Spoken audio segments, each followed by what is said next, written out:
Le titre de cette vidéo est volontairement provocateur, mais ceci est fait exprès pour faire exploser la soupape de l'hypocrisie au Cameroun. Les problèmes doivent être nommés comme il se doit au Cameroun pour pouvoir y apporter les solutions adéquates. Si on n'identifie pas clairement un problème, il est alors impossible d'y trouver une solution. Nous comparerons les bilans d'Ahidjo et de Paul Biya. On verra dans cette vidéo pour quelles raisons dire que le Cameroun est dirigé par toutes les tribus est un non-sens total. Grand 1, bilan de Ahidjo et de Biya. Même si Ahidjo était l'homme de paille de la France et qu'il a beaucoup de sens sur les mains en contribuant à liquider les vrais indépendantistes camerounais, il faut quand même avouer que sous son règne, les Camerounais étaient respectés de par le monde comme étant ressortissants d'un pays phare en Afrique noire. Sous Ahidjo, chacun trouvait son compte, même s'il favorisait largement les ressortissants du Grand Nord Cameroun. Il est important de préciser à ce stade que ce n'est pas le fait de donner les postes à ses frères du village qui dérange, mais plutôt le fait de ne rien faire de concret pour le bien commun de tous les Camerounais. J. Rémy Ngono précise dans un article que sous Ahidjo, des industries nationales et autochtones fleurissaient, la Camer était la compagnie aérienne la plus avancée d'Afrique, de nombreuses infrastructures étaient construites et le Cameroun était autosuffisant alimentairement.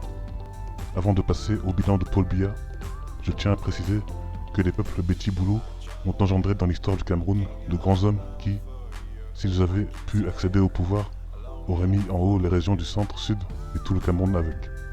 Je parle bien entendu des intellectuels Mongo Betty et Engelbert Mveng, dont les livres Main basse sur le Cameroun et Histoire du Cameroun sont deux des plus grands ouvrages écrits par des Camerounais. On peut également citer le célèbre indépendantiste Osende Afana.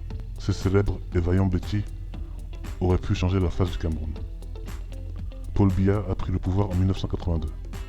Victime de plusieurs tentatives de coup d'État et de déstabilisation, il décide de purger l'armée en 1984 de ses éléments nordistes et fait appel aux mercenaires israéliens pour former une armée tribale.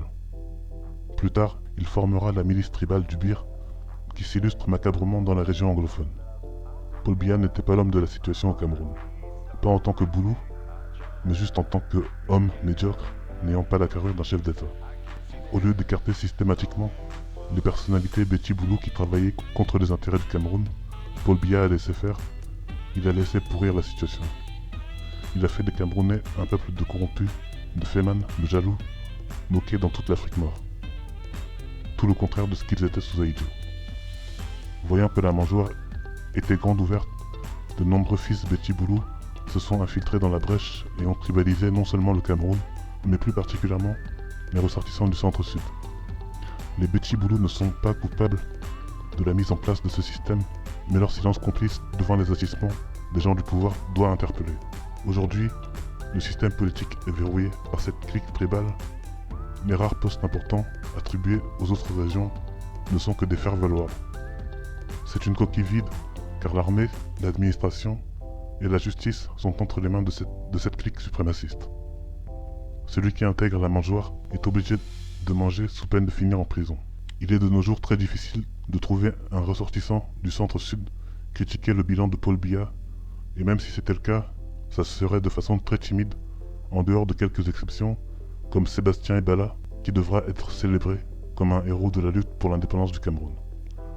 Les gens du pouvoir ont fait croire à un misérable villageois des Bolova que le pouvoir lui appartenait, alors qu'il ne profitera jamais en rien de ses largesses. Les Béti-Boulou devraient être à la pointe de la libération du Cameroun, ne serait-ce que pour laver leur honneur, sali par une clique de sauvages. Dans le Cameroun de demain, la mentalité tribale devra être combattue comme héritage néfaste de la colonisation. Toute personne qui se rendra coupable de tribalisme devra être sévèrement punie. Le Cameroun n'est pas encore un pays, mais a toutes les potentialités pour en devenir un et pour devenir un modèle à suivre pour le continent africain.